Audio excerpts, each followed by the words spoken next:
So just to give you a quick background on why this is going to be the way that it is, my background is in sculpture and photography. So I got 2 parallel educations at the same school and noticed that one was much better than the other, that there were a lot of useful art and design lessons that are never really presented for photographers. So that's where I'm coming from. That's why we're starting with a drawing and not a photograph, just so that we're going to start at the design basics so that we can understand the language and move through a body of work in painting and in photography. We're going to look at some examples by other photographers and painters, and then we'll finish with some of my own work so that you can see that I actually use this stuff and this is not fluff and nonsense, and that you can do it. And like David mentioned, I teach this in workshops, and I do that because I believe it's possible. I don't like to rest on the idea that people are just born artists and that's it. They wake up in the morning and they make brilliant work. I think it's nonsense. If we look at every artist, every photographer, at their beginning stages, they stumbled and they made mistakes. Some of them learn a little more quickly than others, but there is a lot of information that can be absorbed and applied, regardless of what your subject matter is. How many people in this room have an arts background? Went to art school, photography, and whose entrance into image making is just in photography? Okay, so it's sort of a smaller percentage in the art. We're going to try and bridge those two, and to start off, one example that I like to give is, at the moment, I'm learning Italian. I'm about 2 years in, and I sound probably like a 4 or 5-year-old to a native Italian speaker. Now, to somebody who doesn't speak Italian, it sounds as if I know what I'm talking about. But to somebody who does, it's kind of a travesty. The reason is I'm still learning the structure, the language, and the grammar. And when we talk about the visual language for artists and photographers, and I'll use those terms almost interchangeably, we're talking about this. Art making is essentially a mark-making tradition, and it starts with 5 marks. The top row, we have a point, a vertical line, a horizontal line, a diagonal, and a curve or an arc. Now, the thing to keep in mind is that only 2 of those things actually exist in nature. There are points, spots on everything. Stars in the sky, you can go out and find them. Curves, take a walk in the woods, good luck finding a straight line. They don't exist. Everything is curved in nature. The straight lines in the middle are used by artists because it allows them to organize information. And it's a complete hallucination. If you look at a human face and see straight lines, it's because you've learned to see them. They're not there. There's not a straight line on anybody's face. But it allows us to organize information. For photography, in this case, it's going to be inside the frame. And those 5 marks, as we move down one-dimensionally, form a series of shapes, and then 2- and 3-dimensionally, volumes. So we're going to look at how this is going to move itself into photography and how artists and photographers have reconciled the two. So starting with, this is a drawing by Paolo Uccello. He was a 16th century Italian artist. And this is not a wireframe computer-generated drawing, though it sort of looks like it could be. And what he's demonstrating here is that the exercise of an artist is to see through things. We don't look at things on the surface. It's understanding shapes and volumes in depth, because that piece of parchment that he drew this on is completely flat. But when we look at it, it appears like a chalice that we could reach our hands around and grab. So he's creating an illusion that does not exist at all. If we look at it in terms of photography, there are 2 design problems that every photographer will have to deal with.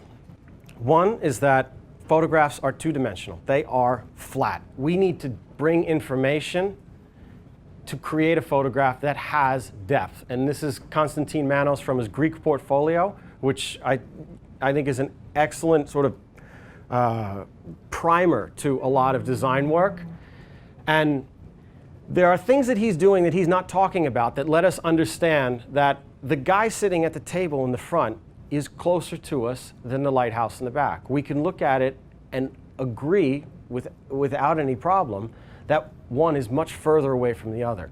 He's not saying I'm using atmospheric perspective to diminish the values as they recede in space. He's not going into that because pictures don't speak. The other thing that's happening is that images, at least for the photographer, are static. But if somebody were to look at your portfolio and say, your pictures look dead and pretty flat, I'm going to assume the rest of the conversation is not going to go so well. That's not an introduction to I think your work is excellent. That's something has gone terribly wrong.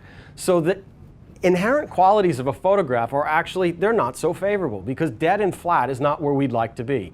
We would like to be full of life and vibrant and moving. So we're going to look at how photographers like Cartier-Bresson, who is a sort of favorite of mine because he also comes from a drafting tradition, how he's able to introduce a sense of movement into something that is still. And we get the sensation that those women are just rotating around, and inside of that frame, they are moving around forever. It's caught in constant motion. It has a very different quality than what we just saw in the Manos picture. And that's not accidental. It's something he looked for, and it's something that you will be able to look for as you go out and shoot. So, understanding that a picture is flat, there are some things that we can do to play around with that. And I'm sure that you've done this before where you've taken a picture of somebody and it looks like they have a horn coming out of their head, or they have accidental pigtails, but they actually have a shaved head, so they couldn't possibly be theirs. That's because when we try and reconcile a three-dimensional space, we have to understand how things move back and how one element layers itself on another. Now, deliberately placed, Bresson is playing a little bit of a game, and this guy has a curtain knot as a head. But it's because of his careful selection of the scene that allows that to happen. So we'll go back to painting for a second, and this is a portrait by Raphael of Baldassare Castiglione, and he is expressing a commonly known convention. Is anybody looking at this know what this is illustrating as a convention, what this line in the second image is doing? Okay. The next time you go to a museum, look for this and see how often you find it. Painters had a knack for landing a dominant eye in a portrait right in the center of the image. And what that does is it will create the illusion that the picture, as you walk around the room, is following you. And you can imagine the hit that this would have been in the 1500s when Castiglione finally puts this up in his palazzo and he shows his friends, and as he's walking around and all of his friends are watching the eye follow him around, they think that this is absolutely brilliant. But it's something that is easily done if we're looking for it. Now, Steve McCurry, same thing. The technique works very simply, it's very subtle, but it's effective. And it's the type of thing where I see a lot of times in teaching photography and hearing the dialogue around rules, conventions, people will often say like there's no rules in composition, it's just you do whatever you'd like, it doesn't really matter, all the rules are made to be broken. I try not to get too bogged down in the terminology around it. We can call it a rule, we can call it a convention, a paradigm, a guideline, it doesn't matter. But if you do that, it's gonna have an effect. And there's a history of people who have done it in that same effect. So my approach is that it's better to understand where that comes from and use it or not use it. You can break it or work with it, but be aware of it, yeah? Can I ask you, particularly in this picture, how do you know which eye is dominant? In this case, it's the one that's actually closer to the lens. She's looking at us, and if I turn like this eye is closer to you. You can switch it. You can make this one stronger by shifting yourself, and you'll see as you look through images now with this, you will notice in the way that faces are lit whether the artist is trying to pull the far side of the face forward. Sometimes they'll have the dominant eye closer to the face, and this one will actually be lighter. It will be lit from back here. And what that will do is creates kind of an oscillation, because the lighter element wants to come forward, so it's as if the head is turning towards you. And they play with this all the time. You know, you look at a Rembrandt, you look at a Frans Hals. That would not be considered the dominant eye. It would be breaking the convention. It would be taking the convention and swapping it and saying, you know what, I want to do the other way. So it's usually one or the other, because for most heads we have two eyes. There is no third one to really play with unless it becomes a mystical conversation, and then that one's a separate lecture. In the previous one, is that also the case that a dominant one is closer? Right, it's closer. He shifted, he's got his left shoulder closer to you and his eye closer to you. So it's, you know, it's kind of under the surface, but it's an effective way. It'll get you a bunch of awards, National Geographic, it will work well. Now, when we're taking images, because the painter has all day to refine the details, make studies, sketches, shift the model, they can work with brushes in a much more subtle manner, and they can refine it forever. Somebody like Da Vinci will work on a painting for years, and it'll just sit, and you come back to it. Photography is different. I think of photography as like painting with a roller. You kind of get one shot to do it. You just go up, that's it. There's a little bit you can do in post-production, but if it gets too heavy, it looks forced, it looks overworked. So when we have a subject in a scene that maybe isn't a studio wall, we want to have that subject read. And the language that artists will use is, we'll talk about a figure-to-ground relationship. So in this, it is an actual figure. It is a woman sitting inside of a ground. She is a dark figure on a light ground.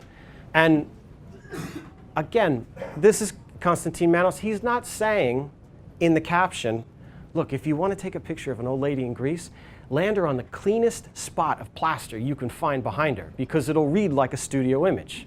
He doesn't say that. But the reason that we can tell that she is the subject and that that door is only a supporting element, whichever screen you're looking at, close one eye and then squint your other eye. When you look at that, you should see a really strong black shape on the left-hand side against a very light background. That is the strongest visual relationship in the entire frame, and that's his subject. If that happens somewhere else outside of the subject, we start to run into a problem. So we can take a dark figure on a light ground, or we can have a light figure on a dark ground. And establishing these type of light relationships, which in this case is pretty basic. I mean, this guy's closer to the door, the wall is further behind him, but it lets us understand that he is the subject. I know at the moment, sort of street photography is this very popular, growing genre of sort of confusion and madness most of the time. This lesson hardly gets applied. People go out on the street, they take a snapshot, they say, that's my subject. And, you know, it's a homeless guy wearing a wool jacket on the floor against a brick building, and then like the white Hyundai in the background is just jumping out. And that is a type of visual illiteracy that we would like to get rid of, because we are operating inside of the visual language, so we want to speak it as well as possible, along with my Italian. The first two by Manos were basic. And these are the types of lessons that I will give to photographers so that they can start to understand, go out, make 5 pictures, dark figure on a light ground, or light figure on a dark ground. This is Cartier-Bresson, and he is a few steps in front of everybody. He takes the woman in the foreground, a dark figure on a light ground, and then the light figure on a dark ground. This is purely a formal exercise. We can see his draftsman roots in the image, because this picture, which is taken in Cagliari, Sardinia, does not tell us anything about life in Sardinia. This is not a cultural observation. It hardly has any element of content in it. It's really just a design game. And he played these games a lot because traveling around the world on assignments, sometimes you have things that are fun and exciting to shoot. Other times you don't, and you have to invent things for yourself. And the design game is something that sort of boils under the surface of an image. Somebody who gets quoted a lot, this comes up with Leica things often, is Robert Capa, whose famous quote is that if your pictures are not good enough, you're not close enough, which is great if you are a war photographer. But we don't need every single picture to be like right in somebody's face. You know, shooting up the nostrils of humanity is not the best angle for everyone. There are points at which we would like to step back and observe the scale of things. But if we're going to do that, one thing we want to remember is that we want to keep a strong figure-to-ground relationship so that our subjects read. And here we can see that the subjects read, which is why I blur the picture out on the right-hand side so that you don't have to squint. But in looking at that, we can understand that the brightest and the darkest relationship exists in the subject. I see on forums argued endlessly that blacks advance or whites advance. It's the relationship of those two next to each other that will jump forward. You put the lightest light and the darkest dark next to each other, you get a stop sign. It's like a visual stop sign. It just calls all of your attention right to that section, which is why if you're shooting down on a building, you need them to be so strongly lit, otherwise they'll never be able to compete with the cars down below.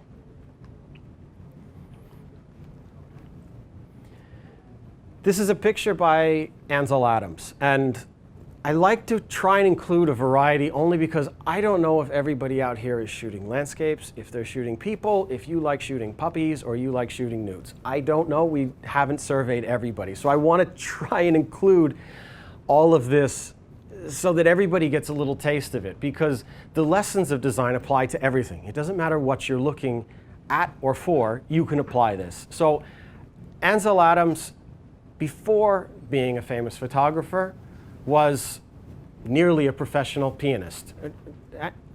Who likes Ansel Adams? Who is like in the realm of... Okay. So he nearly had a career as a pianist, and it works really well to look at rhythm in terms of his images because it's in a language that he would have understood really well.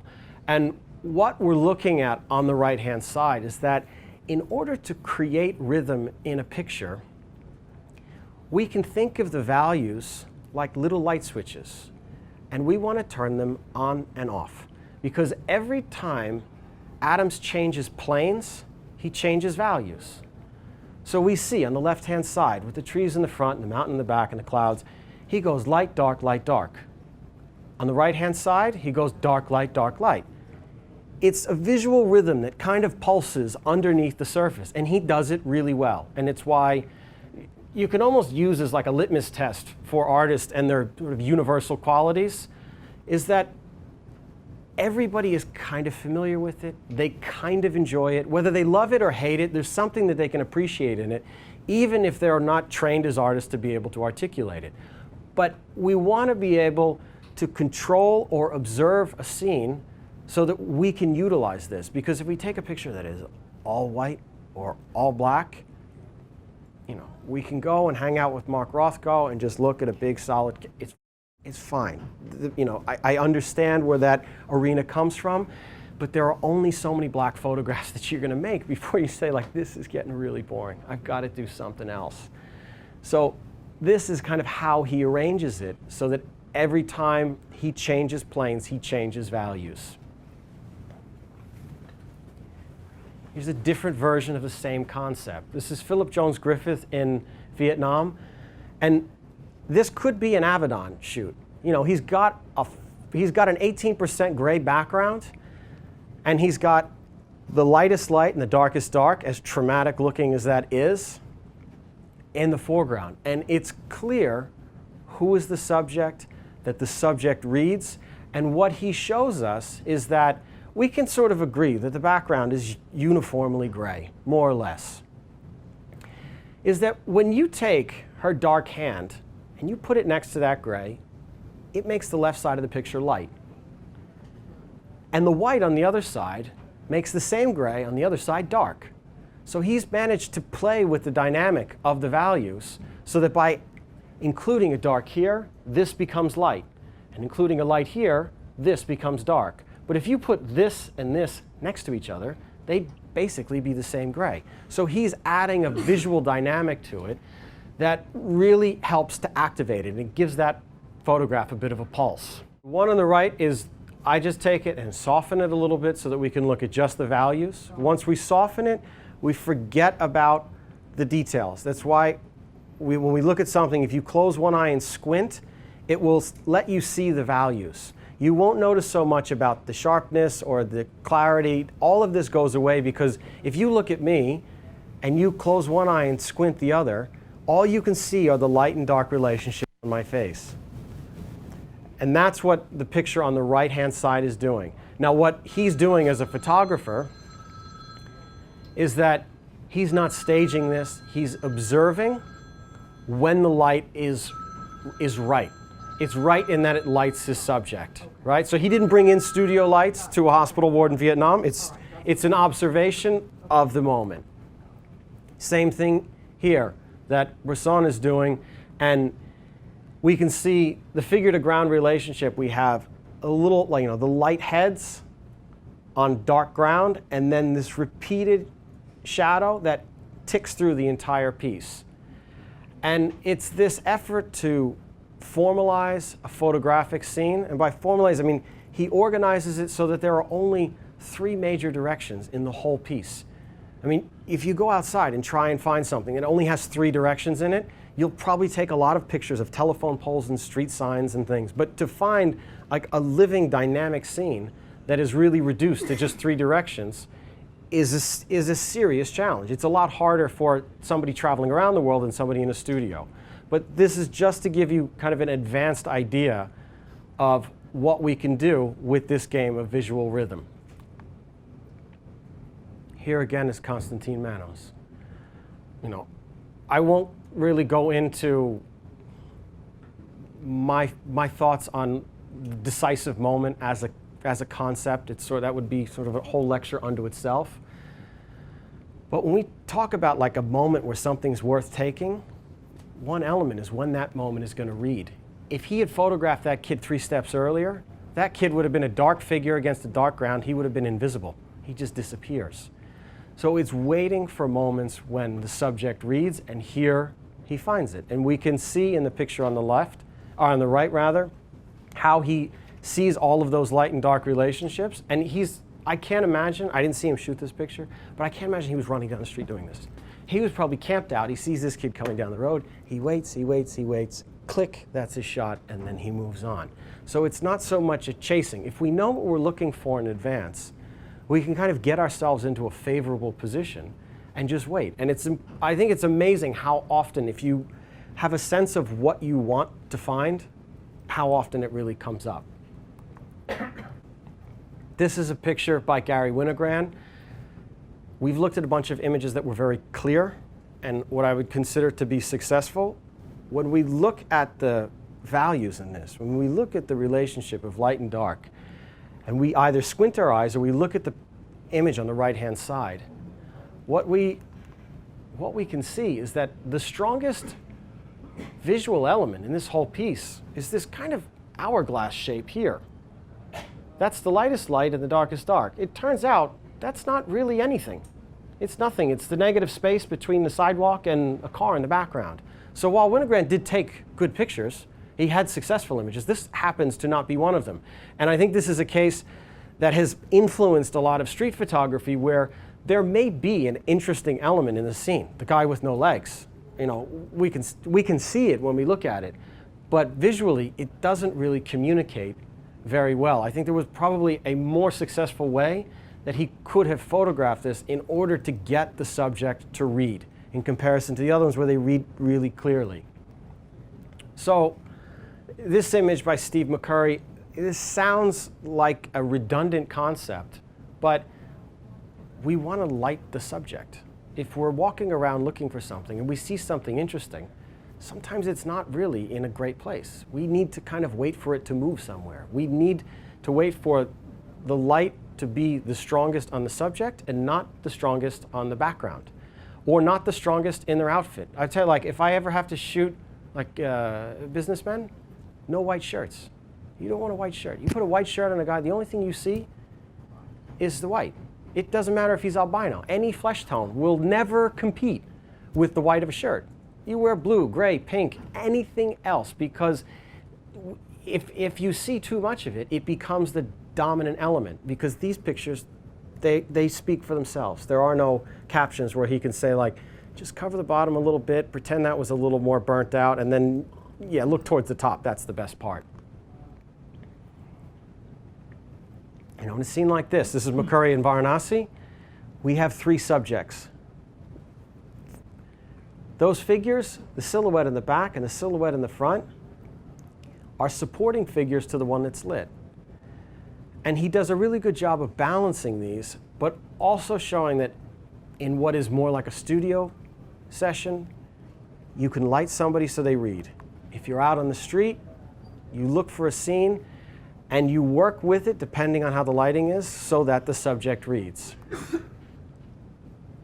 Here again, there's nothing that competes with the values in the guy sitting in the doorway. There's nothing stronger than him. He's not sitting against a white doorway. The green and the blue are great. They're subdued, they're cool, they sit in the background compared to his clothes, his mustache, his hair. Everything about him jumps out because the figure-to-ground relationship in him is really strong. And McCurry's he's good at this. It's not like an accident that he's been wandering around Asia for 30 years, coming back with successful images. He's good at doing this. He identifies the scene, this is gonna read, this is gonna work, click, that's my shot. And if it doesn't work, he'll just take the person and spin them around until it does work. You know, there are successful idioms that you can kind of understand and repeat and refine. And I'm sure that as you look earlier in the archive, the hit rate is a little lower. But as he gets older and is reviewing his images and starts to see, like, this works, he can go out and do this like all day long. So is that one that works because the subject's so strong and not necessarily because of the light dark? Is that the point you were trying to make? This image works in terms of its figure-to-ground relationship. It is a light figure on a dark ground, and I don't think anything else competes with him. The water doesn't compete, the architecture doesn't compete. It's all about him. Now, this isn't something that McCurry invented. This is Velazquez in Spain in the 1600s, right?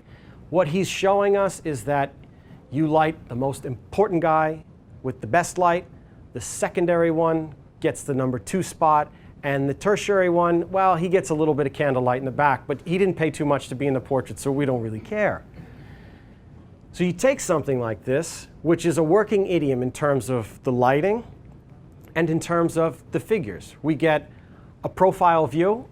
The water carrier there, who we're looking at in profile, he could be like on the side of the nickel. He could compete for any spot on any piece of currency anywhere in the world. It's a perfect academic dead profile view. We get a 3/4 view of the kid holding the cup, and we get a frontal view of the drunkard in the back sucking down the water. It's 3 very clean, deliberate views. There are no, as we go through painting in comparison to photography, there are no like accidental views. The nice thing about human anatomy is it hasn't changed much, maybe 100,000 years. So as artists are working through, they find that there are better and worse views of a human head. And they tend not to include the really in-between mediocre views. They don't want those. They want good, strong views. So we take this, we go back to McCurry, we see this is the same game. This is a design game. He has the strongest figure, the lightest figure, the biggest figure in the foreground. And it's just a game of watching these diminish in value and in contrast as they move into the distance. So what it does is it enhances the illusion of the third dimension. This is not far. We can imagine that from the guy in the back to the guy in the front, it can't be more than, I don't know, maybe 8 feet. It's not a huge space, but we get this incredible depth in that piece. And that depth is enhanced by the fact that he has the strongest light on the one in the front, and the light diminishes as it moves into the background. That adds to the level of atmospheric perspective, right? Atmospheric perspective, what happens if you look at a White House on a hill 4 miles away, that thing looks gray. You might be able to see the color of the roof. But atmospheric perspective for a painter's eye, it's no different than for a photographer's eye, is that all of the junk in the atmosphere. You know, anybody flying to New Delhi, Beijing, you see like that atmospheric perspective, it's heavy. So that things that are black become gray and things that are white become gray. They just migrate all towards the center, and it creates the illusion that things are further away than they actually are. So you can apply this at 8 feet, you can apply it at 5 miles. But there are ways to do it so that it enhances it rather than diminishes it. If there were a light on this guy in the background, he would jump forward, and McCurry doesn't want that. So once we have subjects who are lit, the next thing we want to consider is that, what are we using? I mean, how many people are using medium format in the room who are on a square? Right? One? I've shot 6x7. Okay. Everybody else in 35? Which means that you've got a long side to your picture. You've got one side that is going longer horizontally than vertically. And most cameras are easier to shoot horizontally. As a result, I see a lot of pictures shot in a horizontal format that are actually verticals.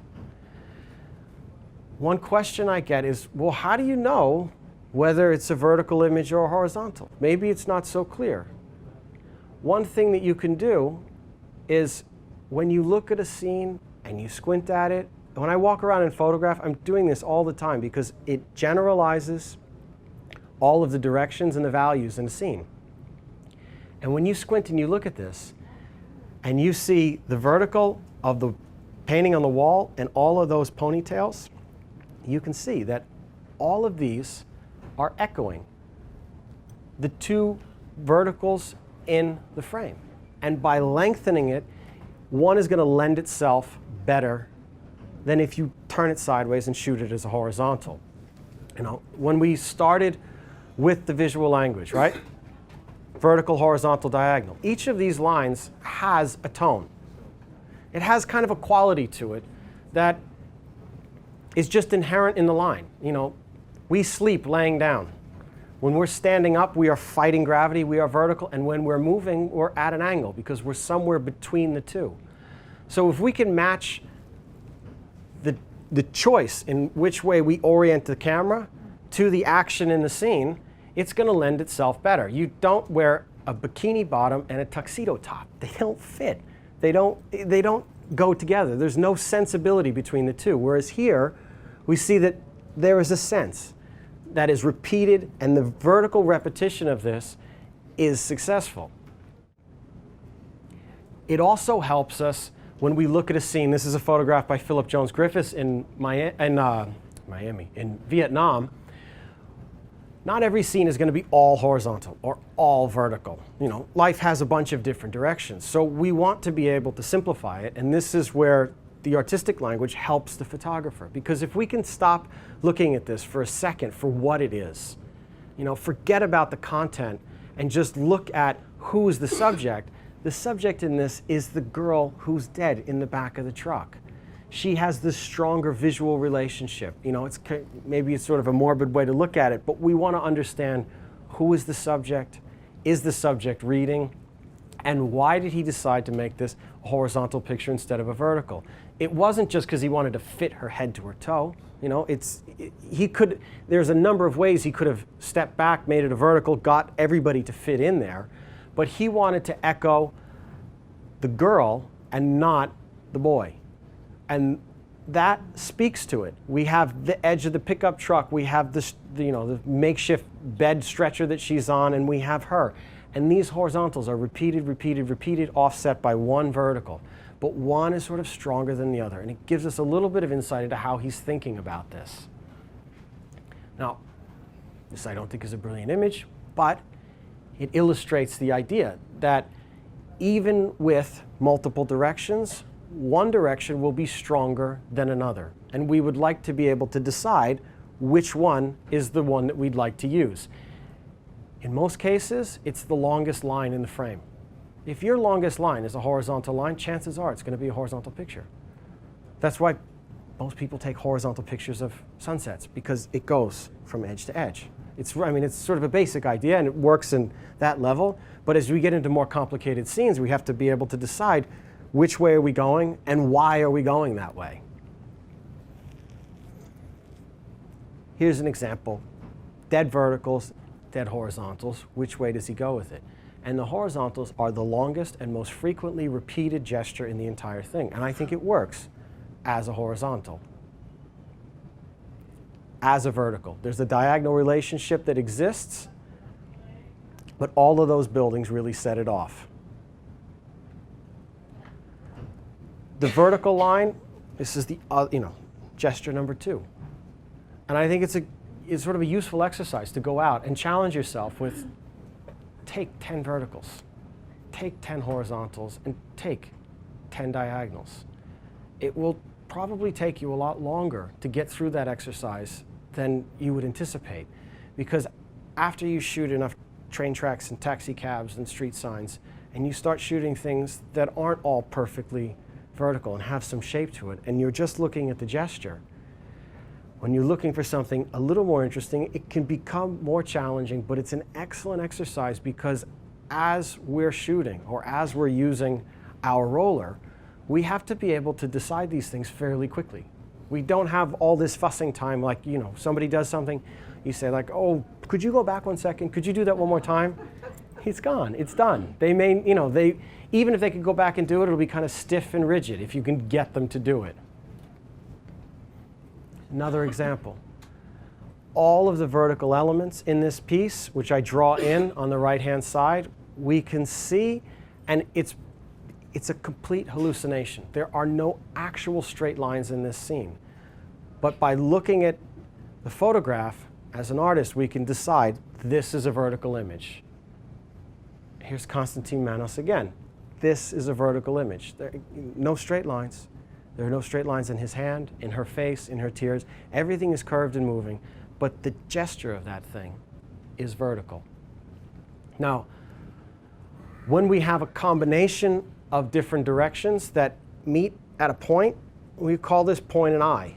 And these moments become really important because they allow us to key in on a section of an image. And my feeling is that when you look at the image on the right and you see the intersection, you see the dominant vertical in the darkest monk in the center, the line of the heads, and the diagonal that connects those piles of rubble around the soccer field with them, I think when you see this point here and you look back at this, you can't help but see that point with all the lines removed. And that, I think, is kind of the nice thing about the visual language over algebra. Algebra you have to study and study and study, or if you're an artist, you really have to keep studying it because you're not very good at math. But with the visual language, when you see something once, when you see the dominant eye in the center, when you see 3 directions meet at one eye, when you see that all joined together, that you own it. That's now your information, and it's something that you can apply to all of your work that no longer needs me or anybody instructing you. You can go out and look for these visual relationships and find them. The last direction is the diagonal. Yeah? You would say that the way her leg is structured is stronger than the image in the mirror? The gesture of her leg is the most suggestive thing in the entire piece. It communicates more clearly what's going on than any silly twitch of the hair or, doe-eyed look in the mirror. None of that stuff really communicates, because I'll step out of the light. From a distance, from back here, I can't see it. If I walked up to this in a gallery or museum, you wouldn't be able to tell what's going on until you start to get up really close and you can get into the details. But if you have to look at a photograph with a magnifying glass, it is a failure. It doesn't work. The gesture of it should speak clearly. You can see a Picasso from 100 miles away. There's a black and white Picasso show right now at the Guggenheim. You can see those posters that they have up on the lampposts from 5 blocks away. The gesture of it is so strong and so clear. Because what we're typically presented with artists and photographers is their successes. They get the retrospectives, the big shows, they show the highlight reel. There are not a tremendous amount of contacts that are really published. They appear in some books, but really those ones they try not to show. So that when we look at somebody's work, we're usually seeing like the absolute best that they did, and not the 15 disasters that really led up to it.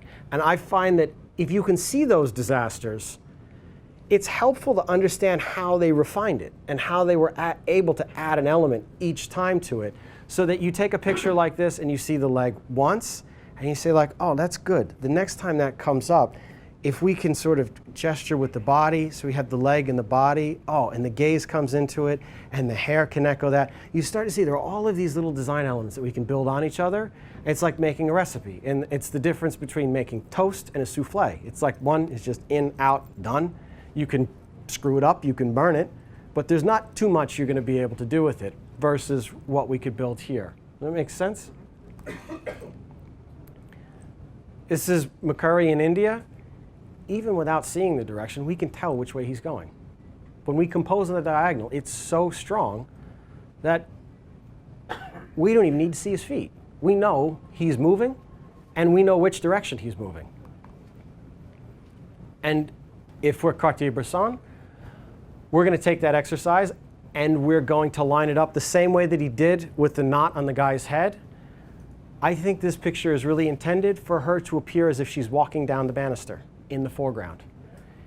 We know our rational mind wants to keep her walking this way, but he has caught her at this moment, and I'm sure when he looked at this contact, he enjoyed it, that it looks like she is walking down a piece that is probably 20 feet in front of her. And this becomes, I think, some of the fun design games that we can play, because as a photographer, we can play with these visual relationships in front and behind and unify things that don't have anything to do with one another. She could not care less about that handrail, and the handrail has never cared about anybody in its life.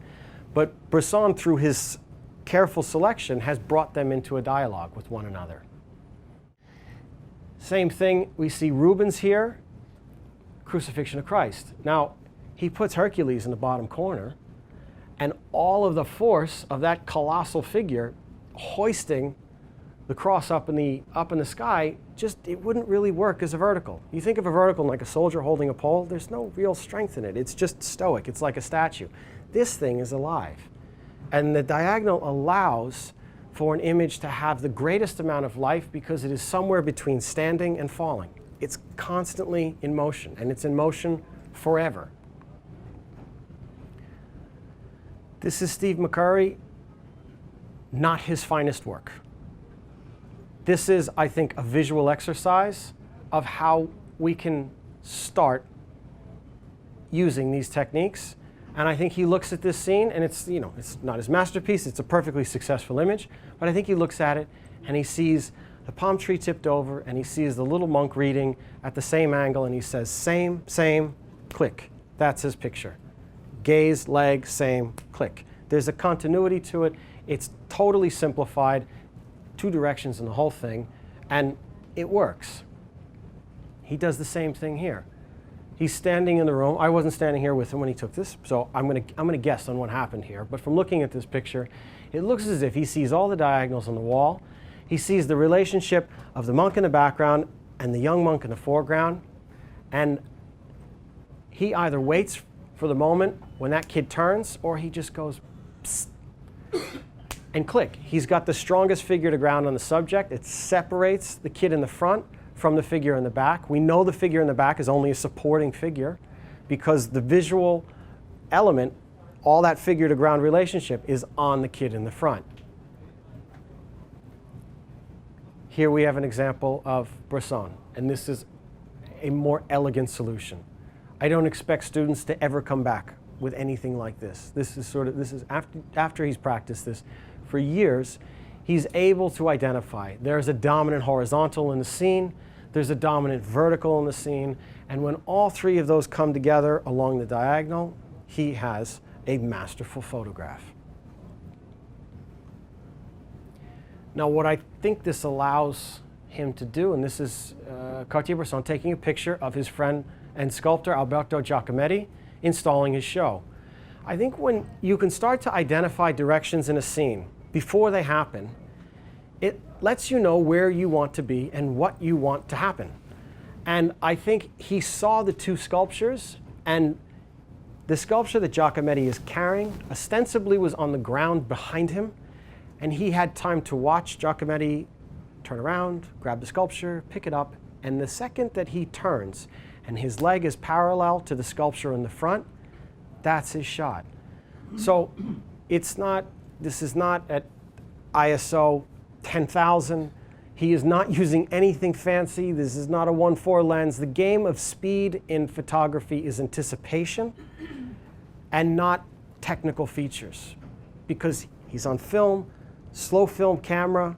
You know, there's nothing really speedy about this other than the fact that he can see where it's coming from and he can identify where he wants the action to happen. And sometimes it doesn't occur, but it will let you kind of look into things so that you can anticipate the movement. We talked about all the straight lines. Does every straight line sort of make sense now? Three directions, you know, we've got our choice and we have free reign on what we'd like to do with them. The curve is a little more complicated. Any engineers in the room? Easier to quantify 90 degrees or curves? Right? I mean, it's mindless. This is vertical, this is horizontal. It's just simple. You start throwing curves into the mix and things get a little more complicated. It's possible, and I like to show it so that it's something that we can all work up to. But to come right out of the box and shoot it, it can be a little frustrating because it's complicated. And in this case, Manos also needs the collaboration of three disconnected figures to form that curve, which sweeps through the entire piece. But it is possible. You know, painters used to use a technique: have your big canvas stretched out, you take a nail, whack it in the bottom, take a string, piece of your paintbrush, piece of chalk, and you could just swing a compass swing. You had a ready-made compass that you could tack all the way around the canvas on any side. And this is what Cartier-Bresson is doing. It's the same exact thing. He's just running compass sweeps all the way through the photograph. And when he sees that procession, he sees 1, 2, 3 sweeps. Figure to ground is strongest in the subject. Click, he's got a shot. Here he is in India. Same thing. This is his arabesque. He's taking all these disconnected people and unifying them with one simple gesture. And he goes out and he looks for this, and he finds it. Anytime that you can see the front and the back of something, it implies that it's moving. You know, everybody's familiar with the Sistine Chapel, right? You see Michelangelo's Libby and Sybil, where she's like twisted with the book. Anytime you can see the front and the back of something, it's because it's twisting and it's moving. Here, this whole progression, we see the front side on the left, the back side on the right, the front side again on the left. It sort of moves. It has its own rhythm throughout the whole scene.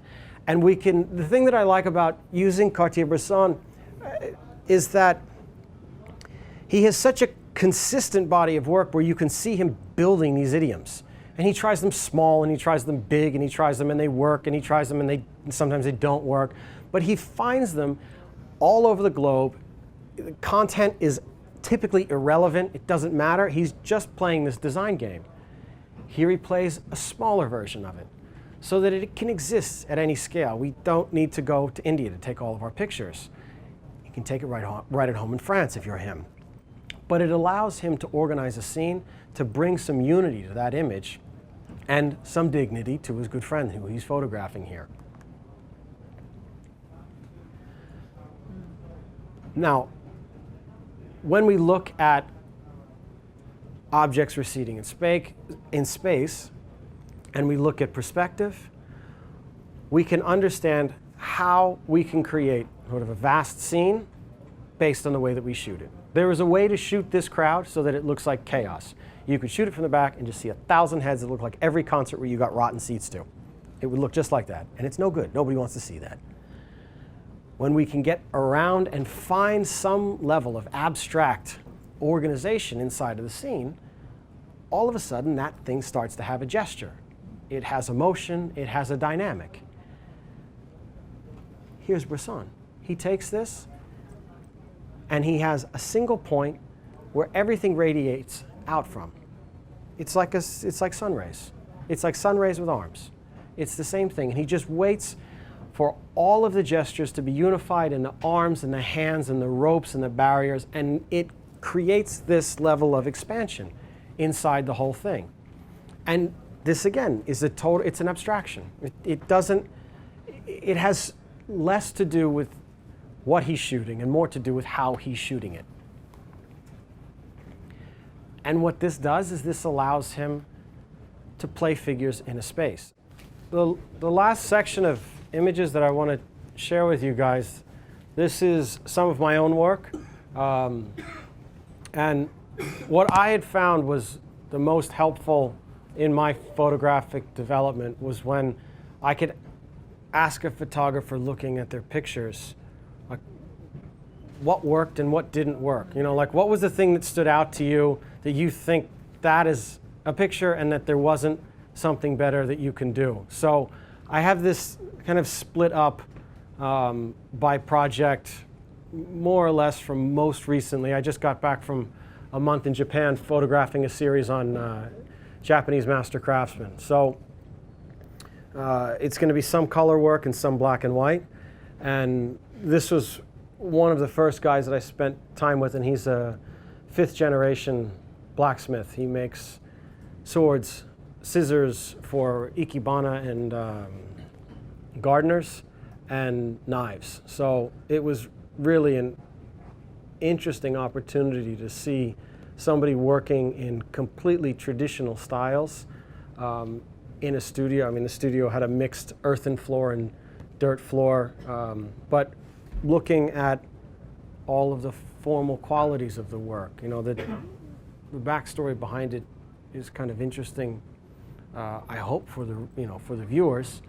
But from a formal aspect, looking at why I think this image works and why it's successful as a portrait and why it feels as if it's kind of alive. And it's in the gesture of the hand. It's also that there's a turn to the head. You know, Da Vinci wrote a really interesting book, a treatise on painting for young artists, where he kind of outlines a guide in about 180 pages. And he said, if you want to make a living portrait of somebody, don't have their chest and their head point the same direction. That's what dead people look like. You want to have a turn. You think of the Mona Lisa, like her head is turned looking at you. And it's subtle, you know? If you want somebody like caught in thought and like just zoned out meditative thought, sometimes having the head and the chest in the same direction works for you. In here, I wanted something that was more active to show how he was engaging. He was checking his apprentice's work, and he was describing what he needed to do to restore this knife and file the tip of it further. It's the whole gesture of this is important. It adds a level of balance, I hope, and also it's intentional. As I'm watching him move around, I'm trying to juggle him on that clear spot of wall behind him, because that rack next to him is pretty distracting, and when he goes back the other way, it doesn't work, and then when his head tips into the backlit door, it also doesn't work. So as I'm shooting, I'm actually shooting like this with my back like up against the wall. The studios and the workshops were all generally pretty small. So I would get myself into a spot and kind of commit to like, well, I think this is going to be the best angle. And for better or for worse, I'm going to have to deal with it because I'm not really going to be able to shift around all that much. And that is kind of part of the game of photography, is being able, like Cartier-Bresson did with Giacometti, to like anticipate the action. It's something that we practice at, and it works sometimes in our favor and other times it doesn't. This is the apprentice working on the same, working on the same knife. And you'll see also generally here, you know, his eye and his nose running right down through the center. And trying to catch it, you know, I want him to be alive. He's a 23-year-old French, he's a French kid who comes from a blacksmith background, but this is, you know, he's very young in this tradition. He's going to spend 10 years minimum as an apprentice with Yasuhiro, because there's a lot for him to learn. I mean, even looking around the workshop, you just, like, the machinery, the forges, half of these things, the forges they make all by hand, they break them down and they recycle them. He's going to have to learn how to run, use, and be not proficient, but masterful in all of these to be able to inherit this. So he has a kind of, it's a quiet excitement to him, but he's really into this. This is going to be his life. These guys, they work 12-hour days, and they're there from 7 in the morning, you know, till sometimes later than 10 o'clock at night. And they live for this stuff. So I want to be able to, you know, kind of pay that amount of respect to them because they're putting that much work into it. So I hope to be able to bring the pictures to as much life afterwards as possible. Now, I certainly had some preconceived notions on what I thought it would be like to spend time with somebody who was, he's a national treasure. The Japanese government has him like deified, and they give, you know, he gets government support and things. And I kind of anticipate somebody who is often referred to as a master of their craft, I don't know, maybe having a little bit of an air or a pretense about it, or just like, you know, I've been doing it for 45 years. Yeah, I'm good at it. I know I'm good at it. But he was just the softest, most lighthearted guy. And I have really stern pictures of him that look the way that I think you'd kind of expect him to look. And then these other ones where, you know, I know a lot of photographers who don't want smiling people. They go like out of their way. If somebody's smiling, they will say like, stop smiling. I don't want you doing that. Because they have an image of what they would like that person to be doing, and sometimes smiling doesn't work. But I think in the nature of what he was presenting, like, this is him, this is the way he is. So I wanted to be able to do that. And, you know, in a single portrait, something like this, I'm looking for those relationships, that simple figure to ground, the lit subject. I hope that we can just see a connection that all of these artists, and it's a tradition that I consider myself at the very back end, at a, you know, very tiny, small, growing bit of what living artists are doing now, but continuing it, because it's a continuous language. This was a husband and wife team in Uji and the tea estates, and I think we can see, if I say diagonal now, like, you guys can see what I'm going for. You can see where it comes from and why, you know, I'm running in between these tea bushes. You know, you can't, as you can see, you can't like run across them. You have to run like in one to the very end, and you get to a spot, and then the other one goes the other way. You can't back up any further. So getting them as they come across, it's this, you know, back and forth game to be able to fit into it. But what I'm looking for is I'm looking for the value relationships in the foreground to be very strong, and for all of those ridges to kind of diminish into a soft gray, so that you get the sense that that other hill is like far, far away. I don't want it to feel like that hill is sort of like creeping down and landing on top of them. And I think about, you know, there's a level of photography that I think is intuitive. There's a level that is practice, and the merger between the two, sometimes it can't be perfectly articulated, but there are these kind of basic gestures that I'm looking for. Like, I'm looking for it all the time, and it's a conscious decision. Yeah? Can you talk about the two figures in the previous one? These? Because, yeah, so the person who's a little bit closer is smaller Mm-hmm. than the person who's in the background. Mm-hmm. Did you want to focus on the person in the front because that person actually, even though smaller, is better lit? Or do you see them as kind of equal? I see them as a bit of a pair. He is the larger figure. Right. He drives that machine. She is kind of a supporting character to it. Farther away. He's a little further from me, Right. but I think he looks he is actually a bit bigger Right. than her, and he reads a bit larger.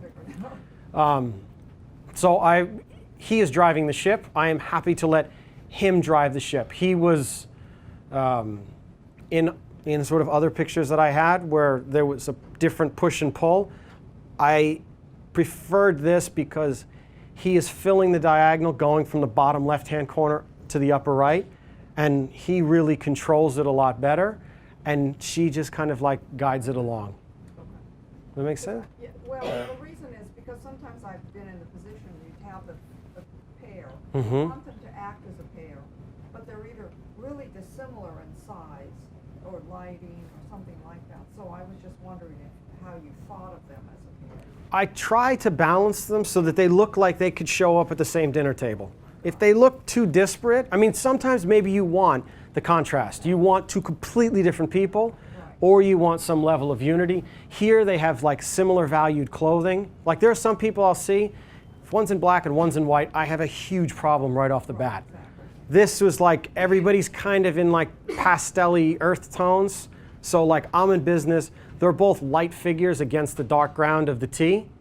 Like if one of them, if his shirt was like the same color as his pants, he would never read. He would just blend into the background and just disappear. And I would say like, you know, I've got no shot. And sometimes it happens. You show up to a place, you can't control what everybody's wearing, and you just know you have to take a few pictures to, you know, appear as if you're doing something, but you know that there's no picture to be had there.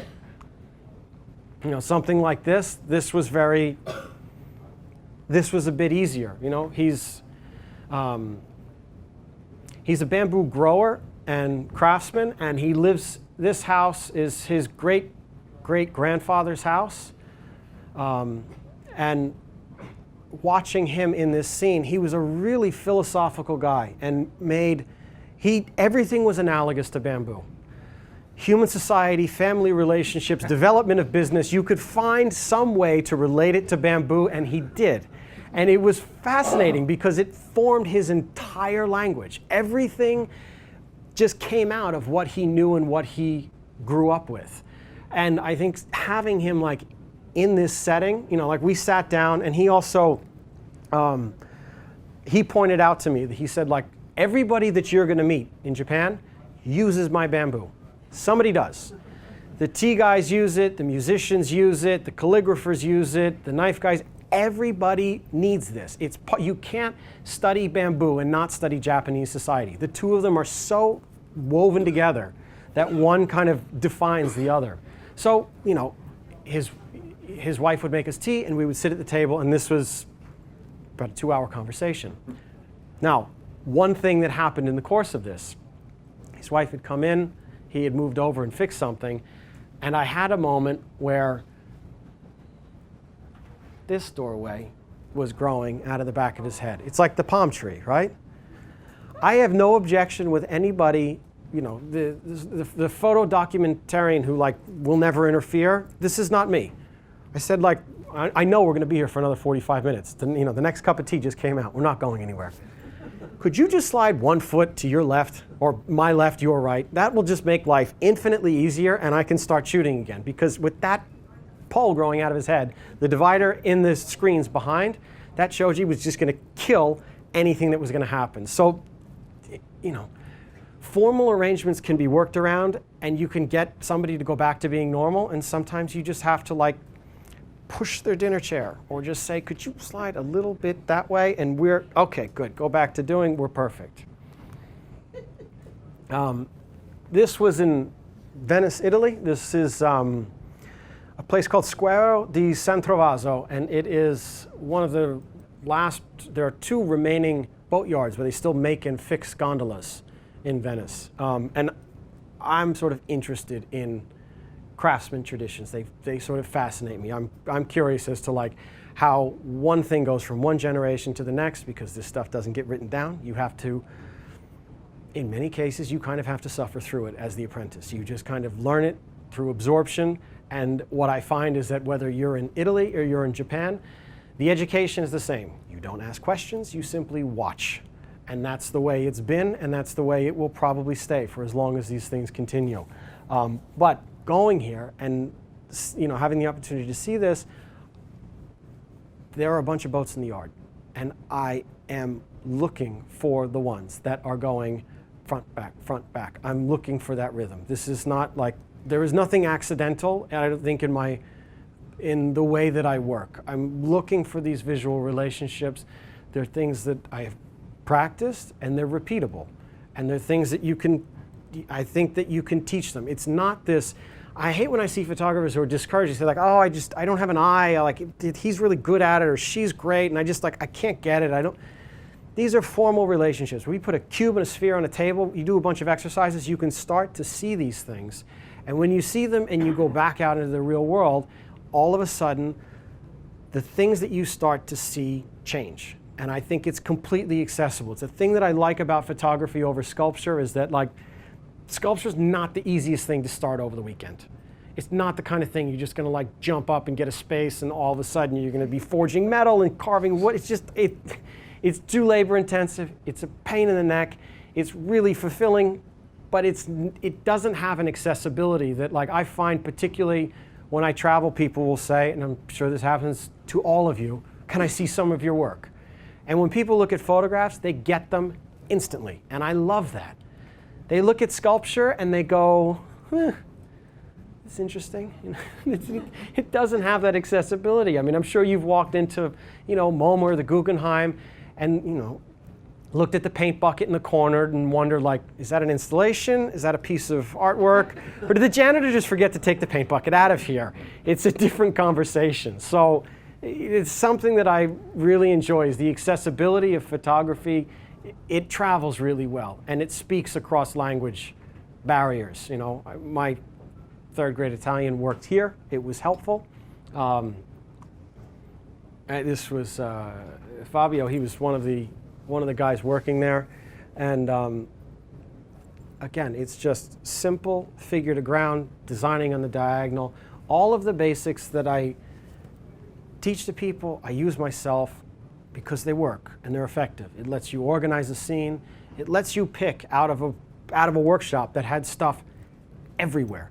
There was no order to anything. If all these guys died tomorrow and somebody had to walk in there and figure out what they were doing, if there weren't gondolas, you wouldn't be able to tell from the stuff around. It was just chaos of wood and planes and chisels and it just totally haphazard. They could have made doors, they could have made boats, nobody would have known, because all of, I'm interested in the fact that all of the ideas are really locked inside of them. But there are these kind of clear moments that communicate their level of intensity and dedication to the craft, and it's my responsibility to find one so that it can go out and speak to somebody else.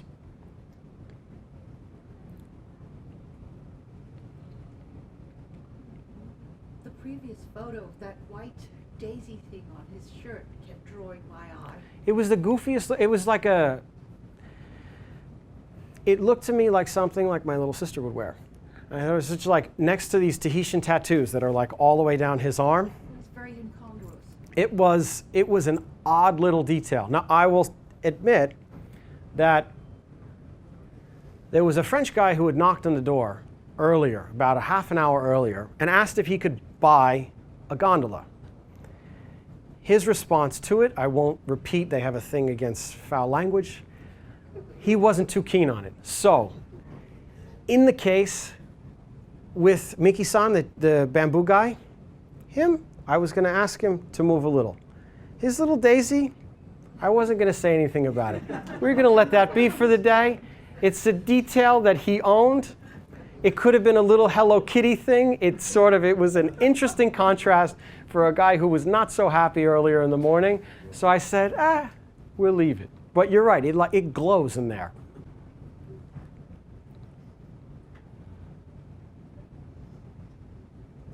And this is the way they come together. I thought it was kind of interesting that a gondola which gets painted black is actually made of 7 different types of wood, each one serving a completely different aquatic or structural function. And all of the templates that they have on the wall are still, they're just kind of passed from generation to the next. There's no papers or manuals or anything. Everything's just made off of these templates that I'm sure they use until they get too rounded off to be precise enough anymore, and then they have to make a new one.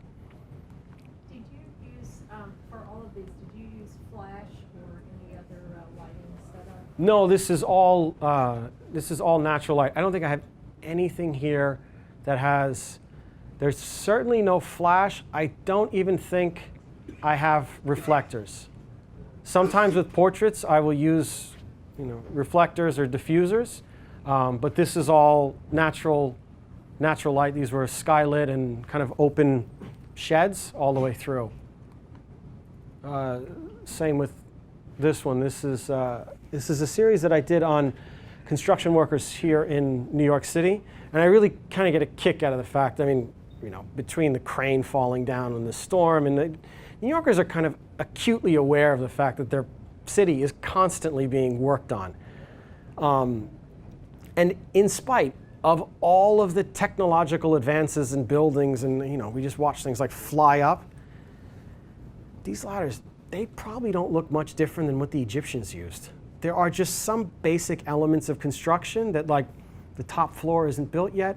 There are no stairs. It's the same thing. It has Raphael used pencils, we use pencils. There's some things that just are not going to change. And the morning light here, as the sun is coming up over on the east side, I think lets us just know that I'm interested here, even if I'm not explaining it, in the ladders. That's my subject. This is Eric, one of the carpenters, up on the top, and my goal with this one, he is analogous to that building. I'm intentionally playing the relationship of him on that building. I had photographed him 2 steps to the left so that there's a gap between the building and his face, and I went to the right so that he is framed entirely by the building. And this one, where the building divides him, to me was the most successful in terms of bringing those 2 elements together, because that tower is still half a block and another block away. It's really far off in reality, but in this case, I'm pulling it closer so that I can use it as a backdrop to him. So it's a fun push and pull that we can do with photographs.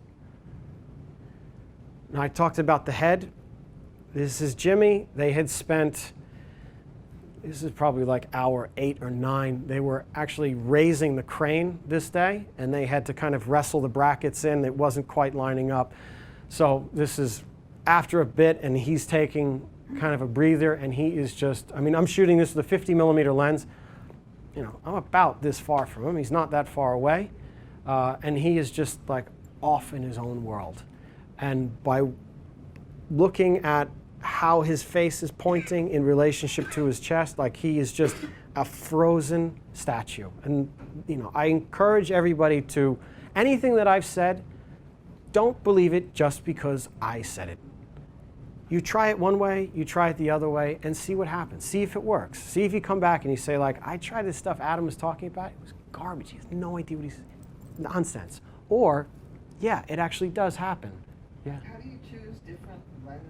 Like, do some of the other ones were a bit wider? 35, 50, and 90 usually solves most of my problems. Portraits are 90 flat out. I usually have to there are some that I need to take care of, and that's sort of like a separate component to any time I'm shooting. A lot of the time I like 50. But if I'm going to be in close quarters and I can't really get a distance, like in Venice, I was going to be able to walk around, get back. I knew that space had a little more room, so I can use a 50. I'm not into heavy distortion. I don't like shooting humans with a 28 or a 21. They bend and move, and it's a stylistic decision that I'm not into. I'll usually stop with people at 35.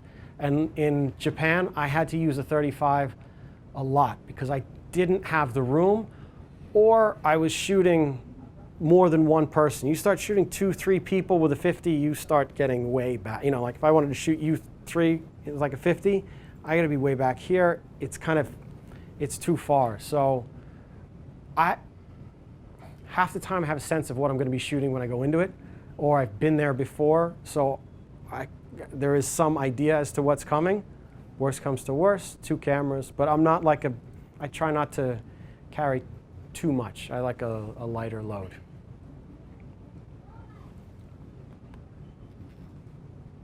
Right, so this is the tail end of the 50. That's as far as the 50 is going to be able to do it. And like if I couldn't get up to, so I'm at the edge of the building, you know those cranes are tacked right onto the building, so that crane's not too far out, it's only like another 12 feet out. So I can still do it. And this day we happen to have a clear sky, so I have a really good, clean figure to ground relationship on those two guys out there. So it works. If it were a cloudy sky, there's a chance this photograph wouldn't really read. It wouldn't communicate nearly as well.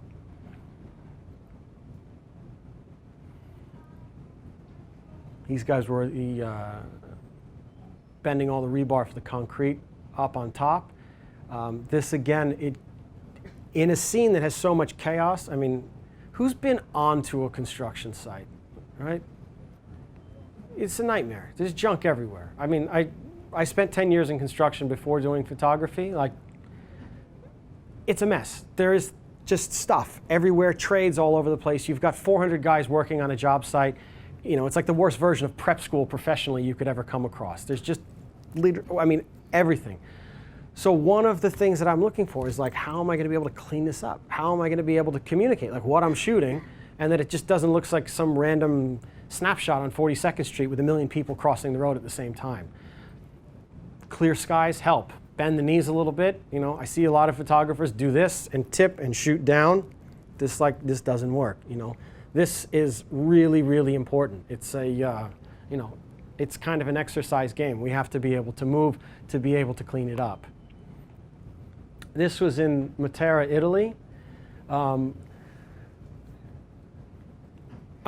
with a 50 millimeter in the middle of the street with the bus that she is looking at coming towards me. I don't recommend this. This is not intelligent. But I had seen the scene minus him. And I was interested in following this arabesque, linking all of the heads.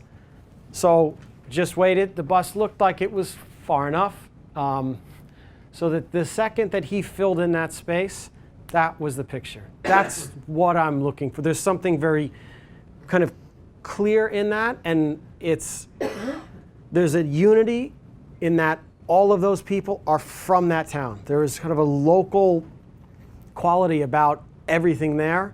With the architecture, there's no Coca-Cola sign in the background. Starbucks hasn't populated itself yet in Matera.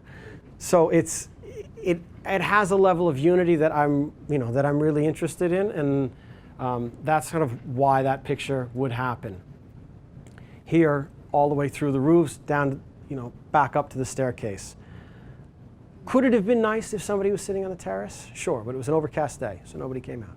So it is what it is.